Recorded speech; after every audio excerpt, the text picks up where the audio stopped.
ஒரு சிறிய கிராமத்தில் பழைய கொய்யா மரம் ஒன்று இருந்தது.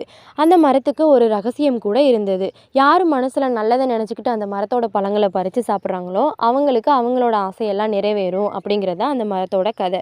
ஒரு நாள் வந்து ரெண்டு ஸ்கூல் பசங்க என்ன பண்ணுறாங்க அப்படின்னா, அவங்களுக்கு புத்தகம் வேணும் அப்படின்னு சொல்லி ஆசைப்பட்டு அந்த மரத்தோட பழங்களை பறித்து சாப்பிட்றாங்க. உடனே அடுத்த நாளே அவங்களுக்கு வந்து அந்த புத்தகமும் கிடைக்கிது. அந்த குழந்தைங்களுக்கு ஒரே சந்தோஷம். மரம் வந்து நம்மளோட ஆசையெல்லாம் கேட்குது, நிறைவேற்றுது அப்படின்னு சொல்லிட்டு. ஒரு பேராசைக்காரன் என்ன பண்ணுறான் அப்படின்னா, எனக்கு வந்து நிறைய தங்கம் வேணும், பெருசாக வீடு வேணும், நிறைய பணம் வேணும் அப்படின்னு சொல்லிட்டு பேராசைப்பட்டுட்டு அந்த மரத்துக்கிட்ட போய் அந்த பழத்தை பிடுங்கலான்னு நினைக்கிறான். அவனால் ஒரு பழம் கூட பிடுங்க முடியல. அந்த மரமே நடுங்கிக்கிட்டு ஒரு பழத்தை அவனோட கையில் போடுது. அவனும் அந்த பழத்தை எடுத்து கடித்து சாப்பிட்டு பார்க்குறான். ஆனால் அது வந்து சாதாரண கொய்யா பழம் தான். அவனுக்கு ஒரே கோபம், இதெல்லாம் பொய், இப்படிலாம் எதுவுமே கிடையாது அப்படின்னு சொல்லிட்டு அங்கேருந்து கோபத்தில் கிளம்பி போயிடறான். இன்னைக்கு வரைக்குமே அந்த மரத்துக்கு கீழே குழந்தைங்கள்லாம் விளையாடிக்கிட்டு அவங்களோட சின்ன சின்ன ஆசைகள்லாம் வந்து நிறைவேற்றிக்கிறாங்க.